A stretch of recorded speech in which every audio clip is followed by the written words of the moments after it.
Translate this and I'll call you boss for a day. The billionaire's mocking laughter echoed through the conference room as he pointed at the hotel maid refilling water pitchers. Richard Blackstone had just lost millions in a failed negotiation with Chinese partners, and his frustration needed a target. What he didn't know was that Zara Thompson understood every word the Chinese delegates had spoken. What he couldn't imagine was that in the next 20 minutes, she would save his company $400 million, solve problems his consultants couldn't crack in 6 months, and turn his world upside down. The moment she opened her mouth, everything changed. Have you ever been underestimated because of your job title? Dismissed because of your uniform? What would you do if you had the power to prove them all wrong with just a few words? This is the story of how a hotel maid became the most sought-after cultural interpreter at the United Nations, and why her journey is changing how companies worldwide see hidden talent. The 47th floor conference room at Blackstone Industries towers above Manhattan, its glass walls offering a commanding view of the city below. The scent of imported leather chairs mingles with the aroma of single-origin Ethiopian coffee as Richard Blackstone paces behind a mahogany table worth more than most people's cars. His merger with 3 international partners is hemorrhaging money by the minute. On the massive screen, executives from Shanghai speak rapid Mandarin, their frustration evident even through the language barrier. Blackstone's own team sits helplessly around the table, watching $2 billion slip away because nobody can understand what's going wrong. Where the hell is our interpreter? Blackstone slams his palm against the table, making coffee cups rattle. This is costing me millions per minute. His assistant, Maria Santos, scrambles through her notes. Sir, the professional interpreter won't arrive for another hour. There was an accident on the... I don't want excuses! Blackstone's face reddens as the Chinese delegates continue their heated discussion on screen, their words a mystery to everyone in the room. That's when the conference room door opens with a soft click. Zara Thompson enters quietly, pushing her housekeeping cart. At 28, she moves with practiced invisibility, having learned that being noticed in cleaning jobs often means being blamed for something. Her uniform bears the simple tag, Housekeeping, Zara. The cart's wheels whisper against the polished floor as she begins refilling crystal water pitchers, her movements efficient and unobtrusive. To everyone in the room, she might as well be furniture. Blackstone notices her, and his frustration finds a new outlet. A cruel smile spreads across his face as he turns to his team. What about her? He gestures dismissively toward Zara. Hey, you! Translate this and I'll call you boss for a day. The room erupts in uncomfortable laughter. Tom Bradley, head of international operations, chuckles. Richard, you're losing it. But Zara's hands are still on the water pitcher. She's heard every word the Chinese delegates have spoken. She knows exactly why the deal is falling apart, and she's tired of being invisible. What happened next would be replayed on social media 50 million times. Zara sets down the water pitcher with deliberate care. The soft clink of crystal against marble cuts through the room's tension like a blade. Every executive watches as she straightens her shoulders, her posture transforming from invisible service worker to something else entirely. She turns toward the massive screen where the Chinese delegates continue their heated discussion, their voices growing more agitated by the second. Without hesitation, she addresses them in perfect Mandarin. Mr. Brooks, you mentioned concerns about the data privacy clauses in Section 7. May I clarify the specific regulatory requirements you're referencing? The room goes dead silent. Richard Blackstone's coffee cup slips from his hand, hitting the table with a sharp crack. Coffee spreads across expensive documents, but nobody moves to clean it. Tom Bradley's mouth hangs open. Maria Santos drops her pen. On screen, the Chinese delegates stop mid-sentence, their expressions shifting from frustration to surprise to cautious interest. Mr. Brooks leans forward toward his camera. You speak Mandarin? Who are you? But Zara is just getting started. She moves around the conference table with newfound confidence, pointing to specific sections of the contract displayed on auxiliary screens. Her voice carries authority that fills every corner of the room. The issue isn't the privacy clauses themselves, she continues in Mandarin. Your legal team is concerned about compliance with China's new data sovereignty laws, but Mr. Blackstone's team has been treating this as a minor contract revision instead of the fundamental restructuring it requires. She switches seamlessly to Japanese, addressing Mr. Nakamura, who has remained silent throughout the morning's chaos. Nakamura-san, your supply chain concerns about the Shanghai facility are valid. The current proposal doesn't account for the cultural protocols your manufacturing partners require. Mr. Nakamura's eyes widened. He responds in rapid Japanese, his words tumbling over each other in excitement. Zara nods, then turns to the Brazilian partners, joining by video from Sao Paulo. In flawless Portuguese, she explains the environmental impact assessments they've been requesting for weeks, using technical terminology that makes their lawyer sit up straighter. The room transforms. International partners who had been frustrated and disconnected suddenly leaned into their cameras, engaged for the first time all morning. Zara moves between languages like a conductor orchestrating a symphony, each transition smooth and natural. She addresses the German engineering team from Frankfurt in their native tongue, discussing technical specifications that have been lost in translation for months. Her hands gesture naturally with each language, unconsciously adopting the cultural mannerisms that make her words feel authentic rather than academic. But it's what happens next that changes everything. The Chinese delegate says something that makes Zara pause. She tilts her head, listening carefully, then turns to Blackstone with an expression that makes him lean forward despite himself. Mr. Blackstone, she says in English, her voice calm but urgent. They're not rejecting your proposal. They're trying to save it. The billionaire who moments ago was mocking her now hangs on her every word. Mr. Brooks just explained that they've been offering solutions disguised as problems. When they said the data privacy clauses were challenging, they weren't asking you to remove them. They were trying to tell you that with minor modifications, they could actually strengthen your position in the Chinese market. She walks to the whiteboard, picking up a marker with the confidence of someone who belongs in this room. Furthermore, they're offering a 12% increase on the Shanghai facility acquisition, but there's a cultural nuance in how they're phrasing it. In Chinese business culture, when they say this presents interesting opportunities, they mean they're willing to exceed your asking price. Blackstone's face has gone pale. By how much? Based on their exact phrasing and the context clues they've been giving you for the past 3 meetings? Zara calculates quickly. They're prepared to pay 8% above your initial offer. This could save your company $47 million. The silence in the room is deafening. Tom Bradley whispers to Jennifer Walsh, "Is she actually solving problems we've been stuck on for 3 days?" On screen, Mr. Brooks nods vigorously and speaks directly to Zara in Mandarin. She smiles and responds, then translates for the room. He says this is the first time in 6 months someone has understood what they've been trying to communicate. He wants to know if you'd be willing to restructure the entire partnership with this level of cultural understanding. Every person in the conference room stops what they're doing. Phones come out, people are recording. Richard Blackstone stares at the woman whose name tag still reads housekeeping and realizes his world just changed forever. The question hangs in the air like smoke. How does a hotel maid speak 6 languages fluently and understand international business law? Zara Thompson's story begins in Lagos, Nigeria, where her father, Dr. Emmanuel Thompson, served as a cultural attaché at the Brazilian embassy.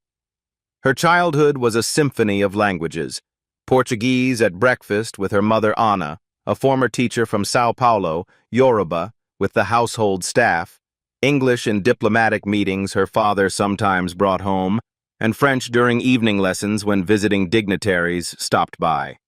The Thompson home buzzed with conversation in 4 languages daily. While other children played with toys, 8-year-old Zara sat quietly in corners during embassy gatherings, absorbing Spanish from Venezuelan delegates, Mandarin from Chinese trade representatives, Arabic from North African ambassadors. Her photographic memory soaked up every inflection, every cultural nuance. "Knowledge is the one thing they can never take from you, baby," her mother whispered each night in Portuguese as she tucked Zara into bed. Everything shattered when Zara turned 16. Dr. Thompson died suddenly of a heart attack during a diplomatic mission in Peru. Without his embassy position, the family lost their diplomatic status, their housing, their entire support system. Anna Thompson found herself a widow in a foreign country with no income and a brilliant daughter whose education had been abruptly severed. They moved to New York with 2 suitcases and Anna's determination. While her mother cleaned office buildings at night to pay rent, Zara taught herself additional languages through library books and online resources, dreaming of following her father's diplomatic footsteps. She earned a full scholarship to Metro University's linguistics program. But dreams don't pay for medical emergencies. When Anna was diagnosed with diabetes and needed surgery the family couldn't afford, Zara made a choice that broke her heart. She dropped out senior year to work 3 jobs, including overnight shifts at the hotel where health insurance could cover her mother's treatments. She'd applied for professional positions 73 times in 2 years. Overqualified. Not quite the right cultural fit. Your background seems unusual. After the 15th rejection, she learned the painful truth. A resume showing a maid who speaks 9 languages looks like fiction to hiring managers. So she became invisible by choice, trading her potential for her mother's survival, studying business law during 15-minute breaks while folding towels and cleaning bathrooms. Until today, when invisibility was no longer an option. Richard Blackstone stands frozen, staring at Zara as if seeing her for the first time. The conference room buzzes with whispered conversations as executives process what just happened. On screen, the international partners wait expectantly, their body language transformed from frustration to curiosity. "Ms. Blackstone pauses, realizing he doesn't know her name. "Thompson. Zara Thompson." "Ms. Thompson." He tastes the formal address, so different from his earlier dismissal. "If you're so capable, perhaps you can explain why our Brazilian merger has been stalled for 6 months. My team tells me it's a complex legal issue." The challenge in his voice is unmistakable. Tom Bradley and Jennifer Walsh exchange glances. This is their territory, and they're not about to be shown up by housekeeping staff. Zara moves to the conference table where stacks of international contracts are spread like battle plans. Her eyes scan the Brazilian documents with practiced efficiency, speed reading through pages of dense legal text. The room watches in fascination as she absorbs information that would take most people hours to understand. After 3 minutes of silence, she looks up. The issue isn't legal complexity, it's cultural miscommunication masquerading as a legal problem. Jennifer Walsh bristles. "Ms. Thompson, with respect, our legal team has identified specific regulatory conflicts that—" "Your legal team is correct about the regulations," Zara interrupts gently. "But they're missing the human element.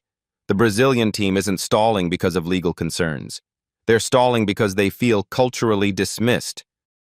She points to a specific paragraph in the contract. "Your negotiators have been treating mass, yes, but as minor hesitation." In Brazilian business culture, this phrase means they have serious concerns. They're too polite to voice directly. Blackstone leans forward. "What kind of concerns?" "Environmental impact on Amazon basin operations. Your proposal treats environmental compliance as a checkbox item, but for Brazilian executives, especially those with government oversight, environmental stewardship is a matter of national pride and international reputation." She walks to the whiteboard, her movements confident now. The Brazilian team has been trying to communicate that they need the environmental impact plan to be the centerpiece of the partnership, not an afterthought. But they can't say this directly because criticizing foreign companies' environmental policies can create diplomatic complications. Tom Bradley scoffs. That's pure speculation. How could you possibly know? Because I read their private communications to each other during the video calls, Zara says matter-of-factly. They switch to Portuguese when they think you can't understand. Last Tuesday, Dr. Silva told his colleague that American companies always promise environmental responsibility but treat it like paperwork. He said, "How do we trust partners who don't understand that the Amazon isn't just our resource? It's our responsibility to the world." The room goes quiet. Jennifer Walsh's face has gone pale. If you restructure the proposal to lead with environmental stewardship, make sustainability the foundation rather than a compliance requirement, they'll interpret this as cultural understanding and respect. The deal will close within 2 weeks. Blackstone's voice is sharp with challenge. Prove it. Get Sao Paulo on the line, right now. The test hangs in the air like a sword. Everyone in the room understands the stakes. If Zara is wrong, she returns to invisibility. If she's right, everything changes. She reaches for the conference phone without hesitation. Dr. Silva, this is Zara Thompson calling from Blackstone Industries in New York.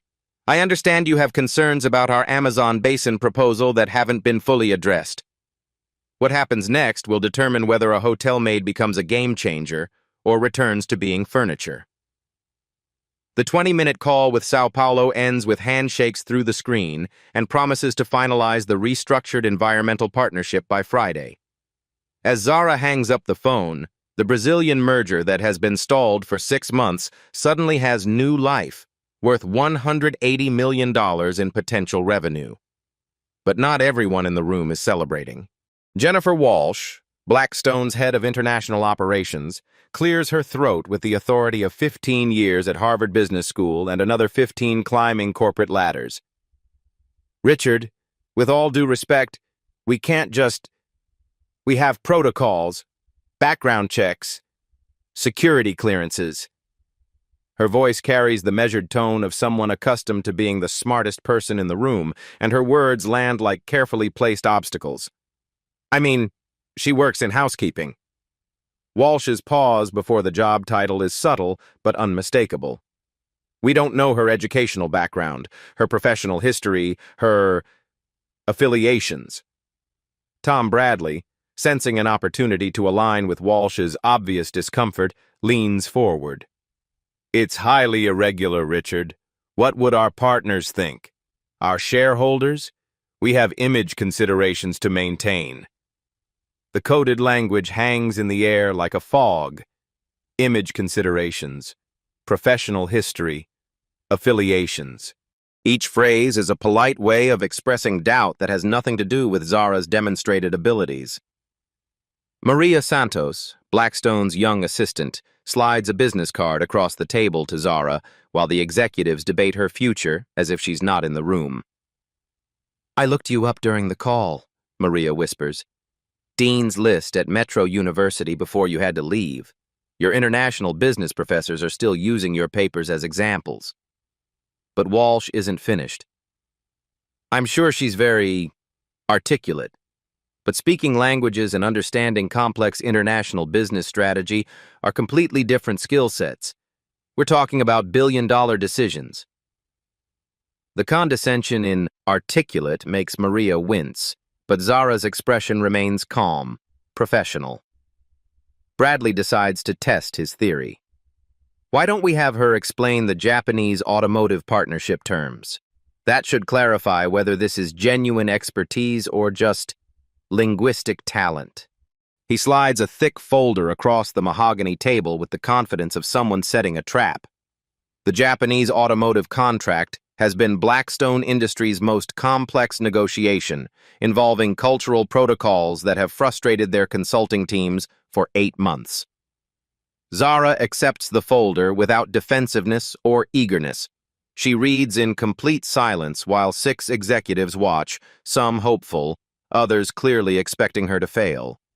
The only sound is the whisper of pages turning and the distant hum of Manhattan traffic 47 floors below. After 3 minutes, she closes the folder and looks up. The Japanese partners have been trying to communicate something critical that your team completely missed. When Nakamura Industries writes, "This presents interesting challenges" in paragraph 14, they're not identifying problems. In Japanese business culture, they're testing your commitment to collaborative problem solving. She pauses, letting the words sink in. They've been polite about an impossible timeline for 6 months, but every challenge they've mentioned has a solution built into their counter-proposals. They want to see if you'll engage with their process of nemawashi, consensus building, or just push back with American directness. Walsh and Bradley exchange uncomfortable glances as Zara continues. If you restructure your communication to show collaborative problem-solving instead of demanding compliance, they'll accelerate the timeline by 4 months and increase the order volume by 30%. The silence that follows isn't skeptical anymore. It's the quiet of people realizing they've been wrong about everything. The Japanese automotive revelation still hangs in the air when Blackstone's phone erupts with the sharp ring of emergency. His face drains of color as he answers, and everyone in the room can hear the panic in his assistant's voice from the speaker. "Sir, we have a crisis. The Korean manufacturing partners just walked out of negotiations in Seoul. They're claiming cultural disrespect and threatening to sue for breach of contract." Blackstone's grip tightens on the phone. "What do you mean, walking out?" "They terminated the meeting 15 minutes ago. Sir, this is the $400 million partnership. Our entire Asian expansion depends on this contract. If the Korean board votes to blacklist us, we're finished in that market." The room erupts in controlled panic. Jennifer Walsh immediately reaches for her laptop. "I'll get Morrison Cultural Consulting on a plane to Seoul immediately." "There's no time." Blackstone cuts her off, his voice sharp with stress. "The Korean board meets in 6 hours to vote on the blacklist. If they decide we're culturally incompetent, 18 months of planning disappears." Tom Bradley's face has gone ashen. $400 million and our Q4 projections. That's when Maria Santos speaks up quietly from her corner. "Mr. Blackstone, Ms. Thompson speaks Korean." The suggestion lands like a stone in still water, creating ripples of possibility and doubt. Bradley scoffs. "This isn't just a language barrier, Maria. This is international diplomacy. We need professionals with experience in—" "Do you speak Korean, Tom?" Blackstone interrupts, his patience finally snapping. "Well, no, but—" "Then let the woman who does tell us what happened." Zara steps forward, her voice steady despite the chaos around her. "May I see the communication transcripts from Seoul?" Blackstone's assistant emails the files immediately. As Zara reads on her phone, her expression grows increasingly concerned, and she begins shaking her head slowly. "This wasn't about cultural disrespect," she says after scanning the documents. "Your negotiators accidentally agreed to terms that would violate Korean labor law. The Korean team was trying to warn you, but the subtlety was lost in translation." She looks up at the room of executives staring at her. "In Korean business culture, they don't say, 'You're about to break the law' directly. They say, 'This presents interesting legal considerations,' which your team interpreted as minor concerns and dismissed." The realization hits Blackstone like a physical blow. "So they walked out because we ignored their attempt to help us?" "Worse. By dismissing their concerns, you inadvertently communicated that you don't respect Korean legal standards. In their cultural context, this suggests you see Korea as a place where American companies can operate without local accountability." Jennifer Walsh whispers, "Oh, God." "But," Zara continues, her voice gaining confidence, "there's a way to fix this that actually strengthens the partnership. Korean business culture values solutions where everyone saves face and wins. If we approach this correctly, they'll see us as partners who understand their values rather than foreigners who dismiss their expertise." Blackstone stares at her for a long moment. The weight of $400 million and his company's Asian future hangs in the balance. "Get Seoul on the line," he says finally. "Ms. Thompson, you're my lead negotiator." The room holds its breath as Maria dials the international number.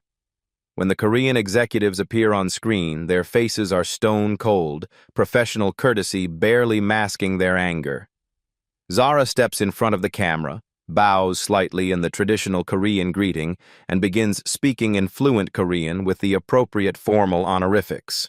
What happens next will determine whether Blackstone Industries survives in Asia or becomes a cautionary tale about American corporate arrogance. The 90-minute call with Seoul ends with bows, formal apologies, and a restructured partnership that's stronger than the original proposal. The Korean executives, initially stone-faced with anger, are now smiling and discussing expanded collaboration across Southeast Asian markets.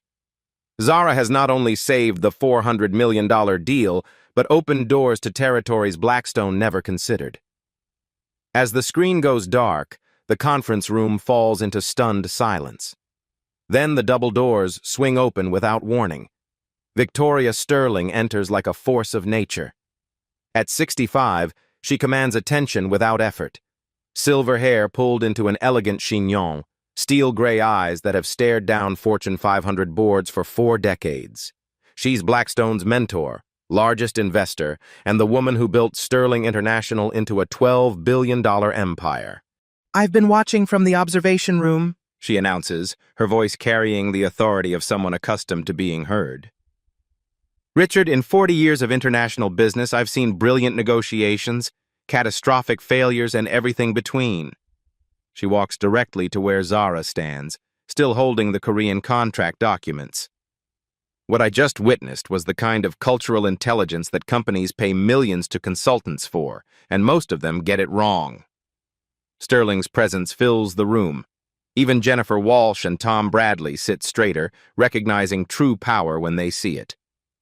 "Ms. Thompson," Sterling continues, "I have a granddaughter studying international relations at Georgetown. She speaks 3 languages and considers herself accomplished.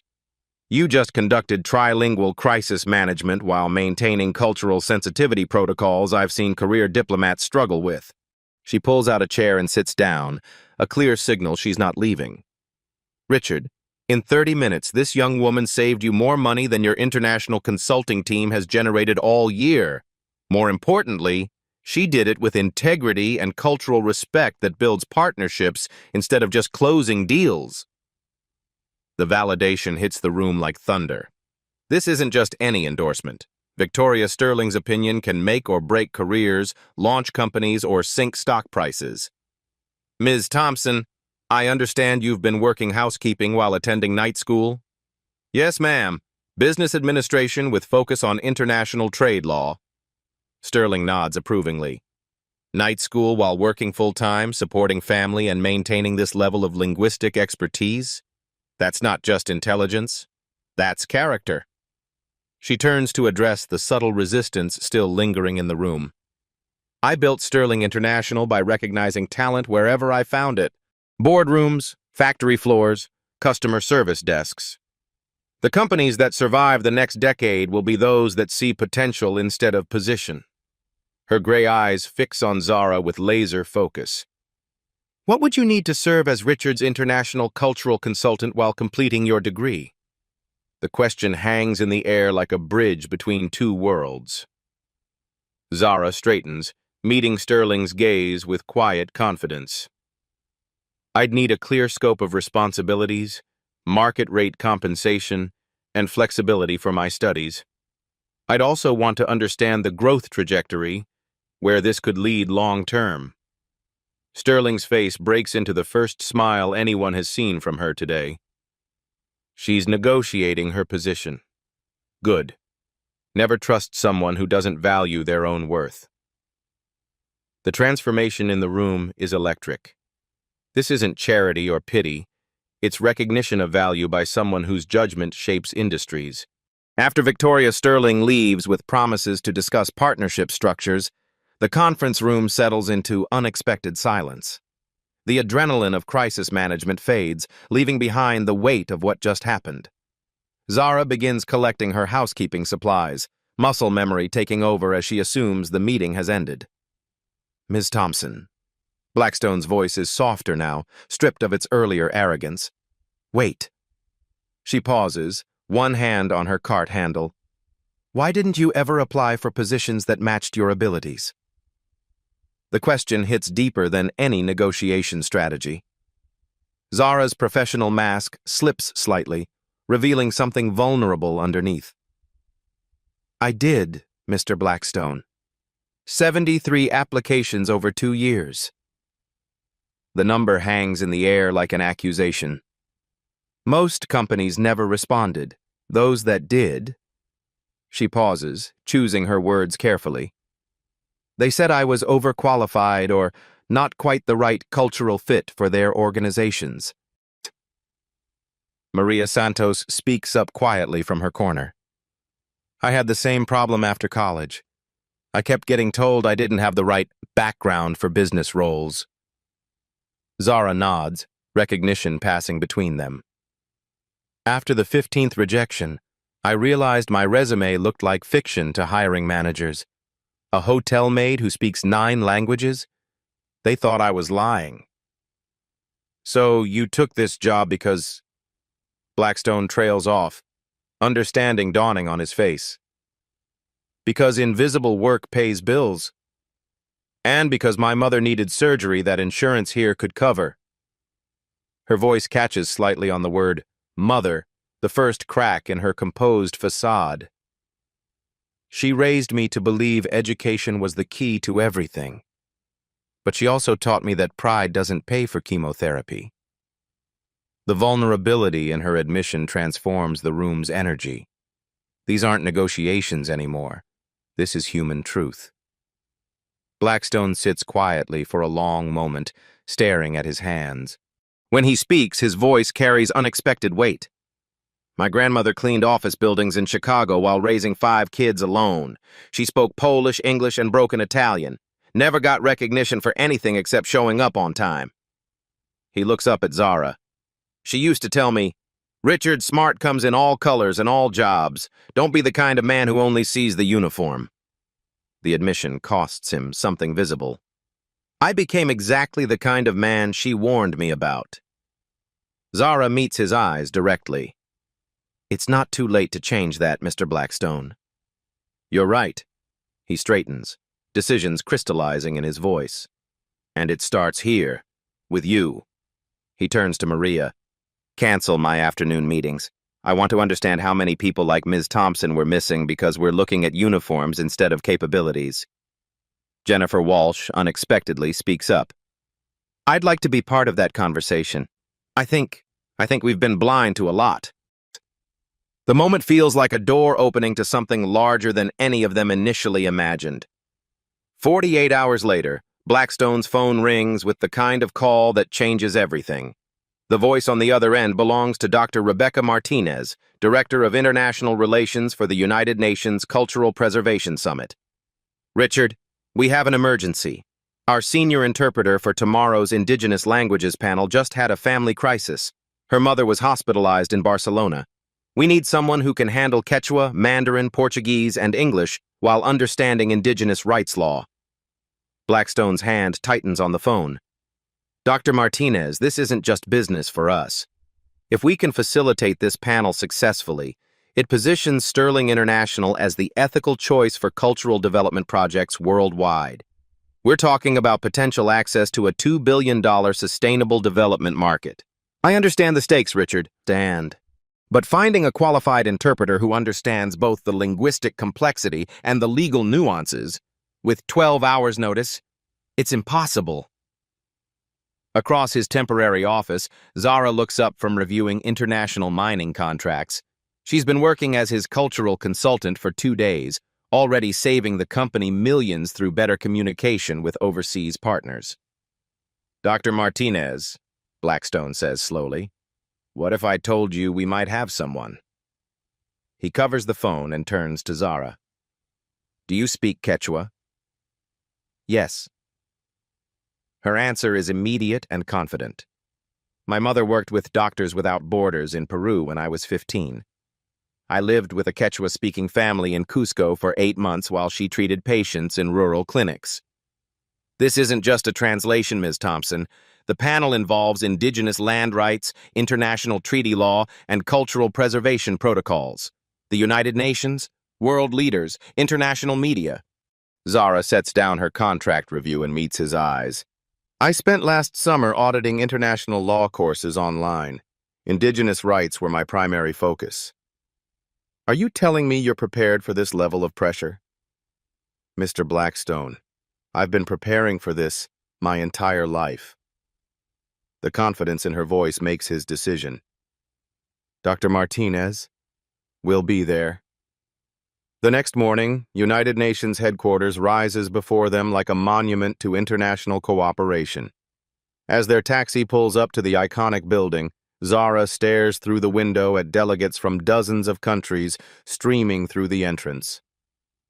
Second thoughts? Blackstone asks, noticing her silence. No, she replies, her voice steady. Just, my father dreamed of working here. He used to tell me stories about the translators who helped prevent wars just by making sure people understood each other. Jennifer Walsh, who insisted on attending to provide support, shifts nervously in the front seat. Zara, this is the United Nations. If something goes wrong, then we handle it. Victoria Sterling's voice comes through Blackstone's phone speaker.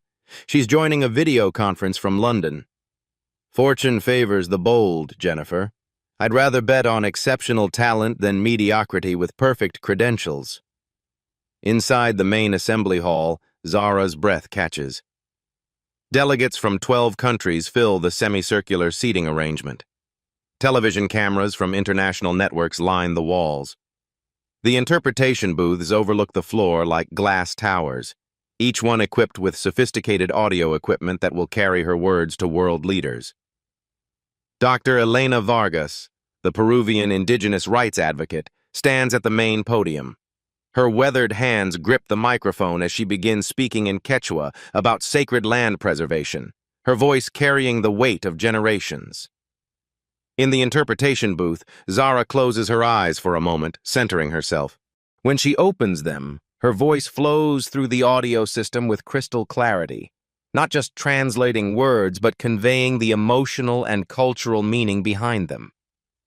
The land does not belong to us, she interprets Dr. Vargas's words. We belong to the land. When you speak of development, we hear the heartbeat of our ancestors asking, what will you leave for the children not yet born? In the assembly hall, delegates lean forward. Something in Zara's interpretation is different. It carries authenticity that makes even the most cynical politicians pay attention. Chinese delegate Mr. Wang responds in Mandarin about sustainable development partnerships. As Zara interprets his words into English and Quechua, she maintains the diplomatic nuance while ensuring the indigenous perspective isn't diminished. Brazilian Minister Dr. Silva joins the discussion in Portuguese, referencing complex treaty obligations and legal precedents. Zara seamlessly handles the legal terminology while making it accessible to non-lawyer delegates. Then the crisis hits. A fundamental misunderstanding erupts between the Chinese and indigenous representatives. Mr. Wang believes Dr. Vargas is rejecting all development cooperation. Dr. Vargas thinks China wants to ignore traditional land rights entirely. Voices rise. Cultural miscommunication threatens to derail the entire summit. Television cameras focus on the chaos. Twitter feeds explode with commentary about failed diplomacy and cultural insensitivity. In the interpretation booth, Zara makes a decision that breaks protocol but could save everything. She stops translating and speaks directly to the assembly. Delegates, may I offer a clarification? The room falls silent. This is unprecedented. Interpreters don't intervene in discussions, but her voice carries such authority that even the UN moderator pauses to listen. I believe there's a fundamental miscommunication happening that's preventing genuine dialogue. Zara takes a breath, knowing that what she says next will either bridge this divide or end her career before it truly begins. Dr. Vargas is not opposing development. In Quechua culture, there's a concept called Aini, reciprocal relationship with the land. She's proposing development that gives back to the earth as much as it takes. She turns toward the Chinese delegation. Mr. Wang, your sustainable partnership proposal actually aligns perfectly with this principle. But when you use terms like efficient resource utilization, it sounds like extraction to indigenous ears. If you frame it as resource collaboration or land partnership, you're speaking the same language of respect. The breakthrough is immediate and visible. Dr. Vargas nods vigorously and speaks in Quechua, which Zara translates. She says, "This young woman understands what we've been trying to communicate for generations. This is what true interpretation looks like. Not just words connecting languages, but hearts speaking to hearts." Mr. Wang leans into his microphone and responds in Mandarin. Zara's translation carries new warmth. He says he would be honored to restructure the proposal using language that shows respect for indigenous wisdom.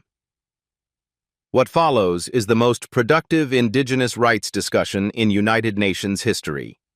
For 3 hours, delegates engage in genuine dialogue, with Zara facilitating not just language but authentic cultural understanding. When the session ends, something unprecedented happens.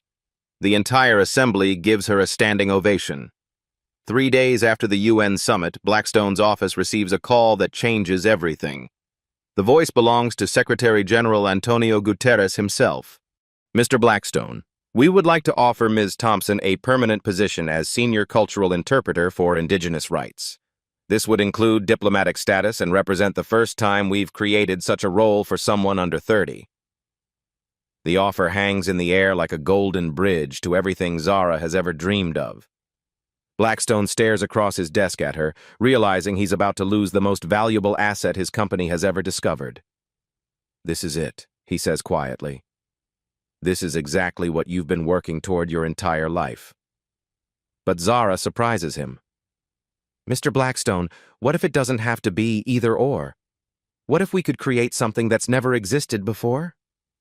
She stands and walks to the floor-to-ceiling windows overlooking Manhattan, her reflection ghost-like against the cityscape. "What if we established a cultural interpretation and international business consulting firm that specializes in ethical development? Sterling International provides business expertise, the UN offers global legitimacy, and we bridge the gap, ensuring international development actually benefits local communities instead of exploiting them." Victoria Sterling's voice crackles through the speakerphone from her London office. "Zara, that's not just a business proposal. That's a revolution in how international development works." The vision crystallizes as Sterling continues. "There's a $15 billion market for ethical international development, and nobody's doing it right because they lack the cultural intelligence to make it sustainable. You've just outlined how to corner that entire market." Within hours, the plan takes shape. Sterling International will provide business infrastructure, the UN offers global credibility and access, and Zara leads a new cultural intelligence division focused on sustainable development that actually serves local communities. But Blackstone has one more surprise. He removes the Platinum Company pin from his lapel, the same one he'd offered her during their first meeting, the one she'd said she hadn't earned yet. "Ms. Thompson, I want you to redesign this. Make it represent what we're becoming, not what we've been." The recognition ceremony. 2 weeks later, the grand ballroom of the Grand Metropolitan Hotel fills with an unlikely assembly of power brokers, diplomats, and hotel workers. The same space where Zara once cleaned water glasses now hosts international media covering the launch of Cultural Bridge International. Dr. Elena Vargas has flown in from Peru. UN delegates participate via video link. Victoria Sterling commands a front table with board members whose decisions shape global markets. But most importantly, Anna Thompson sits in the front row, tears streaming down her face as she watches her daughter address the assembly. Zara approaches the podium wearing professional attire, but she carries something that makes every person in the room understand the significance of this moment: her original housekeeping name tag. "2 weeks ago, I was invisible in this very room," she begins, her voice carrying to every corner of the ballroom. Not because I chose to be, but because service uniforms make people look through you instead of at you. She holds up the name tag, its simple housekeeping Zara label suddenly profound. But invisibility taught me something valuable. I learned to observe, to listen, to understand what people truly need versus what they say they want. I learned that the most important conversations often happen in languages that powerful people don't speak. The audience leans forward, captivated by her honesty. How many brilliant minds are we missing because we judge capability by job title instead of character? How many solutions to our biggest global challenges are walking past us every day, dismissed because they're wearing the wrong uniform or speaking with the wrong accent? Victoria Sterling announces the partnership. Today we're launching Cultural Bridge International, dedicated to ethical development through cultural intelligence. Zara Thompson will serve as Chief Cultural Intelligence Officer while completing her advanced degree in international law. We're partnering with the United Nations on the Indigenous Community Development Initiative, starting with sustainable projects in Peru, Brazil, and the Philippines that prioritize local community benefit over corporate extraction. But the most significant announcement comes next. Beginning immediately, Sterling International will implement the Thompson Protocol worldwide.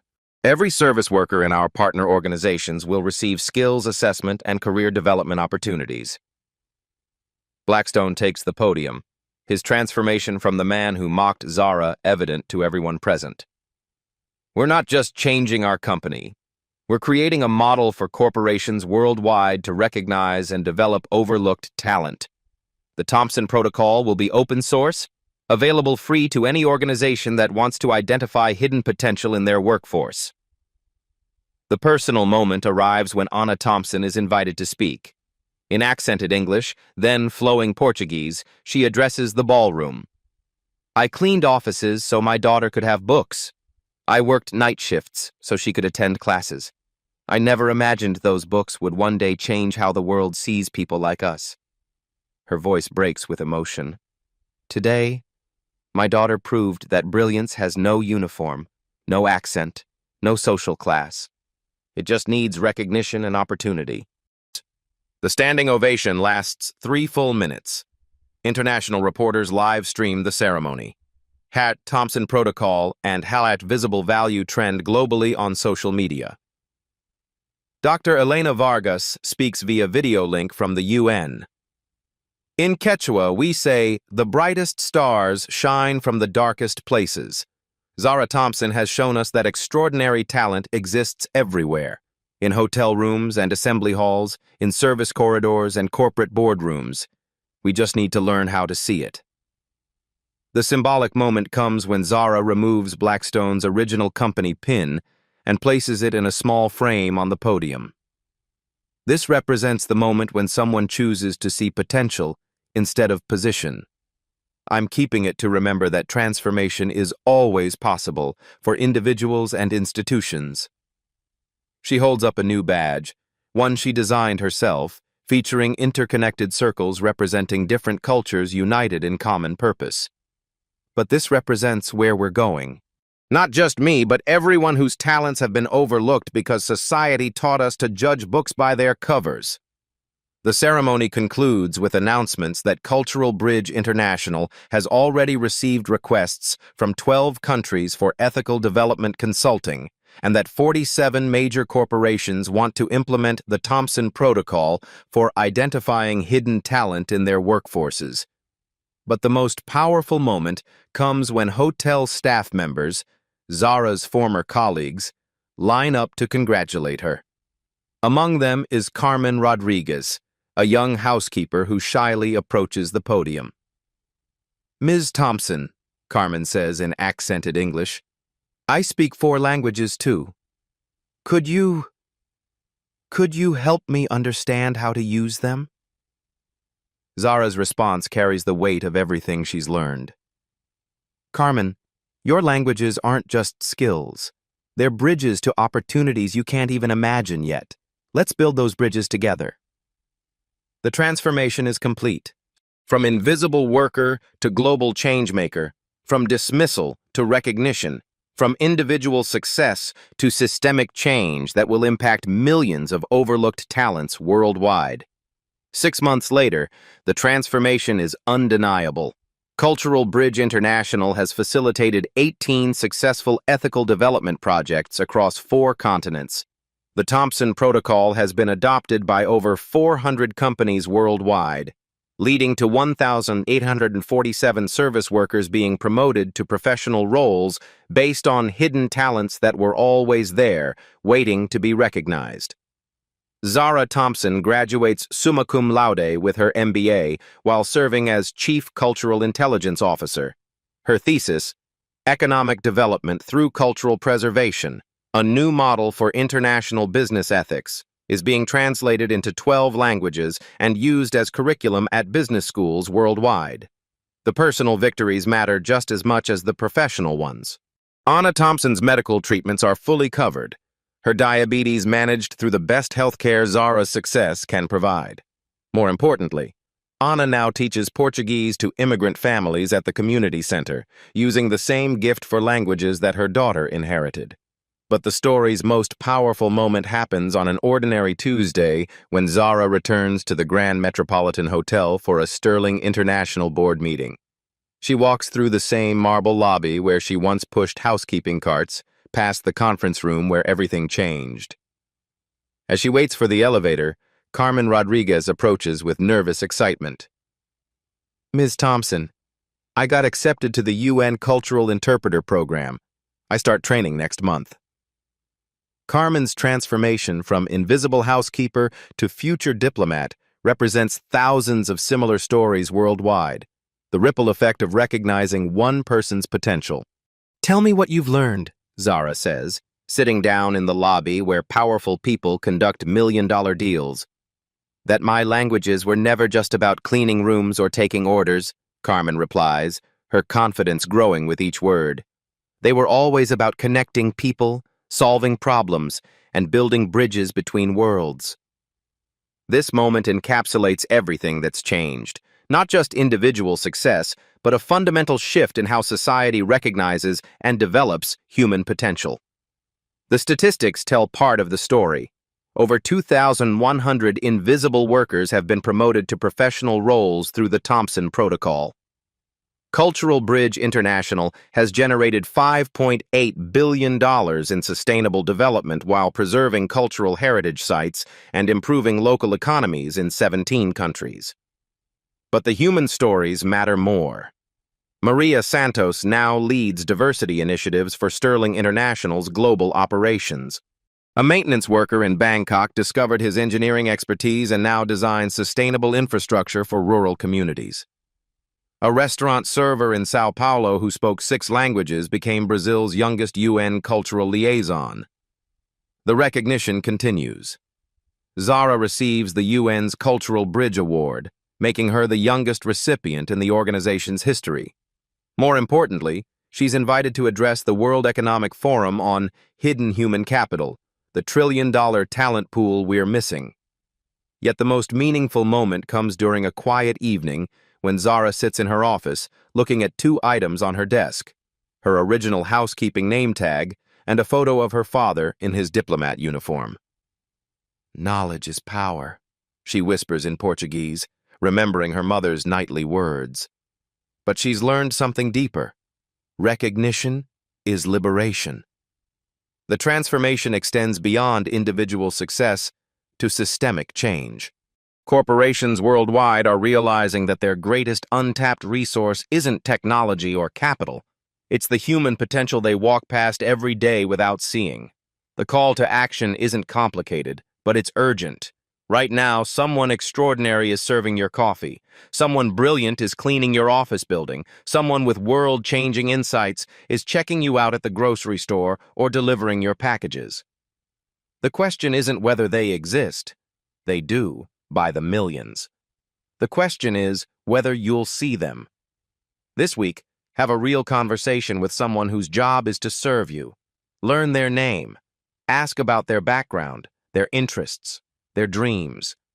You might discover that the person you've been treating as invisible possesses knowledge and skills that could solve problems you didn't even know you had. If you're in a position to hire, promote, or create opportunities, remember Zara's journey. Talent doesn't always come with perfect credentials or prestigious connections.